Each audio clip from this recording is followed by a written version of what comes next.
Welcome to Tuesday, everyone. We're doing our Tuesday Tips for Parents series again today.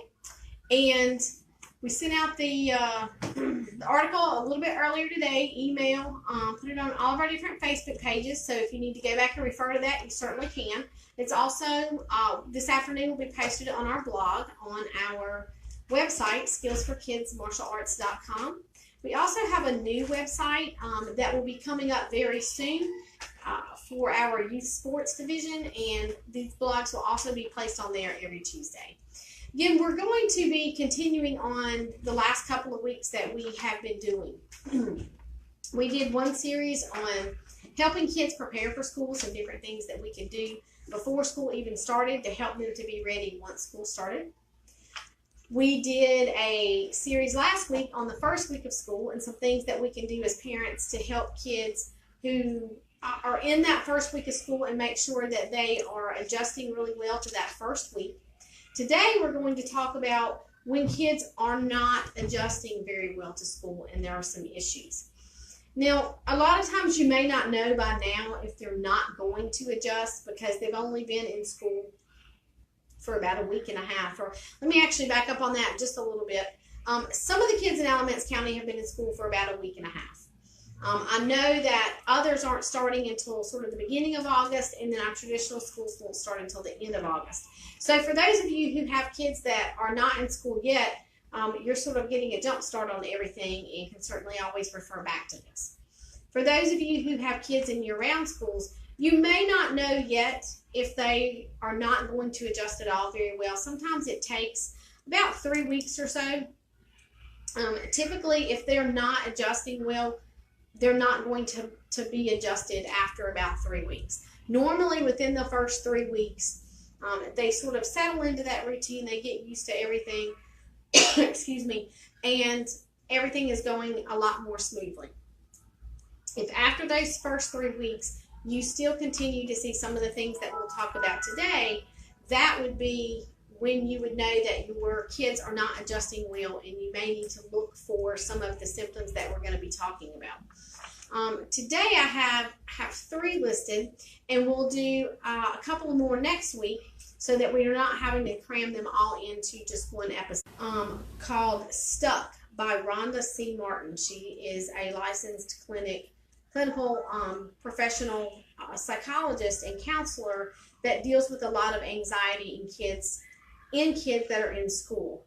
So it's a great resource there for you to go to as well. So what are some of the signs that we can watch for? We've tried to help them prepare them before school. We have a schedule that we make sure they stick to and all the great things that we talked about that first week of school. But after a few weeks, they're still just don't seem to be adjusting quite as well as we had hoped. Or sometimes we may even just miss the signs. We get so much into everything that's going on and how busy lives are.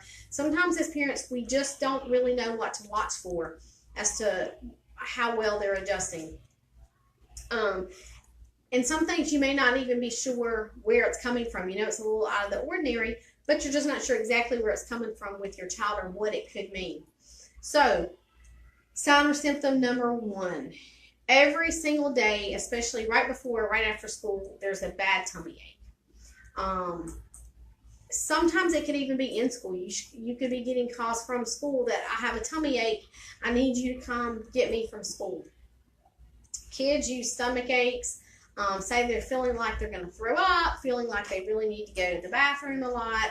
Things of that nature is an indication that something at school is just not going right for them. It's just not making them feel comfortable. They're still very anxious about some things that are going on there. Notice in the mornings, are they going to the bathroom a lot more than they should be going? And sometimes not even really going. They're just going into the restroom to say that they have to go. Watch for those things. Try to determine, obviously, is it a real stomach ache? Because as we know with kids, real stomach aches don't typically last every day. If something's going on, there's something going around a couple of days, excuse me again, kids are fairly resilient and they will bounce back. but you notice this is going on every day. You're getting calls from school, or they don't want to do anything after school because their stomach hurts. Their stomach hurts every single morning. They're saying, I don't want to go to school. My stomach hurts. What do you do about it? Sit down and talk to your kids. Find out exactly what's going on. Usually with kids, it's easier for them to open up and talk if you're the one bringing up the conversation. But if you just go, hey, how's school? What's wrong? They're probably not going to give you a very good answer. So you may want to ask very specific questions. Well, what's your teacher's name? What is Miss Johnson like? What kind of things does she do in class? How does she play with the students? How does she talk to the students? Ask all different kinds of questions about teachers, friends, subjects that they do, recess time, lunchtime, if they're up a little bit older, break time, when they're walking back and forth between classes, when they're at the lockers, PE classes. Ask very specific questions and watch for the physical reaction from the child. Watch for the facial expression, dropping the eyes, dropping the shoulders. All of a sudden, they're more interested in the painting that you have on the wall than in the conversation. That's just as much of an indication as something wrong as some of the words that they could be using to answer the questions. So you want to listen to what they're saying and hear the words that they're saying as well, so that you can respond. But again, most of the times the physical reaction is going to give you, if not more of a clue, as much of a clue as to what could be going on and maybe what area of school is bothering them the most. And then make a plan with your child. Again, regardless of age, just make a plan as to how these things can be made better.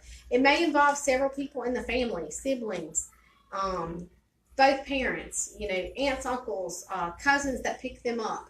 It can involve multiple people. It could involve the teacher, the school counselor, the principal. It can involve a multitude of different people, neighborhood friends that help out in the afternoons.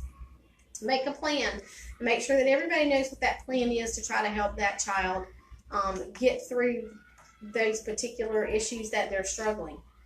Something else that may clue you in is your child forms some sort of ritual or just a very rigid schedule that they follow, either before school, after school, before bedtime. If your child is normally, you have to tell them 10 times to go brush their teeth and change into their pajamas, and all of a sudden your child has a seven-step program that they do every single night before they go to bed. They do this, and then they have to do this, and then they have to do this. If it's an older child, all of a sudden, normally they get up really well in the mornings, and all of a sudden they're setting their alarm clock an hour before they need to get up, and they're hitting the snooze a certain amount of times before they get up. Anything that's a change for your child that you would consider ritualistic or just very rigid, that it just upsets them greatly if they have to not follow that particular schedule that they have set. What they're doing is there's so much anxiety and loss of control that they feel at school and things that are taking place at school. They at least have control over that. They have control over that schedule. And so it lessens the amount of anxiety that they're feeling. But it's not really addressing the problem. Again, you want to go back, just like we said about the stomach aches. Go back and talk to the child. See if you can figure out what's going on so you can set a plan. Another way sometimes to get the kids to talk is take them to their favorite place, or go let them do one of their favorite activities and try to have the conversation while you're doing that. It could be a favorite restaurant. It could be they like to go to the park. They like to go to some of the local places, an arcade, a putt-putt, bowling.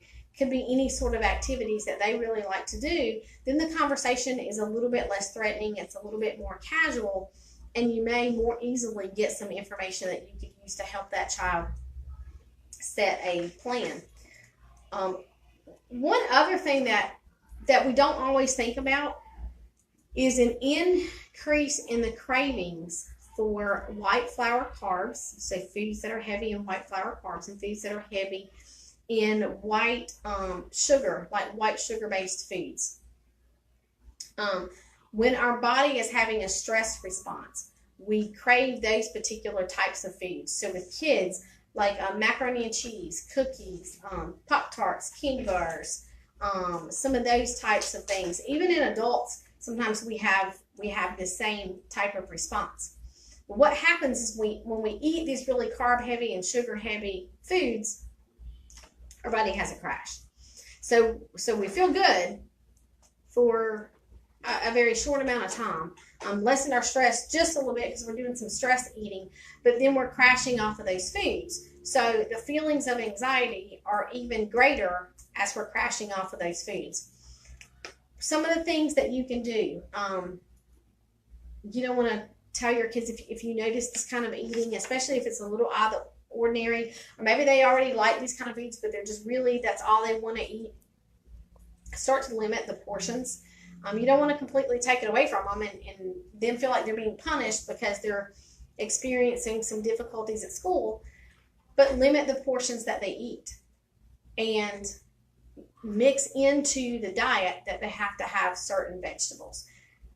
You don't want to try to make them eat things that they don't already like. Say they like broccoli, but maybe just a little bit. It's not a bad thing to let them have the cheese sauce on their broccoli if that's the way to get them to eat it, because then you're offsetting a much smaller portion of macaroni or potatoes or rice or whatever it may be with the healthier foods, so that you can balance it out, because the foods with more nutrients keep our bodies at a steadier level and can help lessen some of that anxiety. Or say that the only way they'll eat green peas is if they mix them in with mashed potatoes. But we just want to make sure that the helping of mashed potatoes is not a double portion and the green peas is only half of a portion. So we need to just keep things in balance. But if that's the way you can get them to eat those, then do so. And hey, bribes work great. You can only have your cookies for dessert if you eat the vegetables that are with dinner tonight. And then again, just limit the number of cookies. Instead of them eating 5 or 6 cookies, they can have 2 cookies.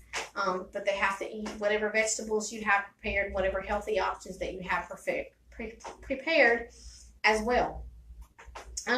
So again, I hope that some of these things help. It may help in the fact that you see some of these signs in your kids, or maybe some of the things that we've talked about can help spark some conversations. If you have any particular questions, any further about any of these signs, do not hesitate to, you can comment below. You can give us a call or text at 336-270-6825, or you can also give us an email at skills, SKILLZ, the number 4, kids, KIDZ, at outlook.com. And again, next week we will continue on with a few other signs and some things that we can do about them. In the meantime, I hope you have a great week.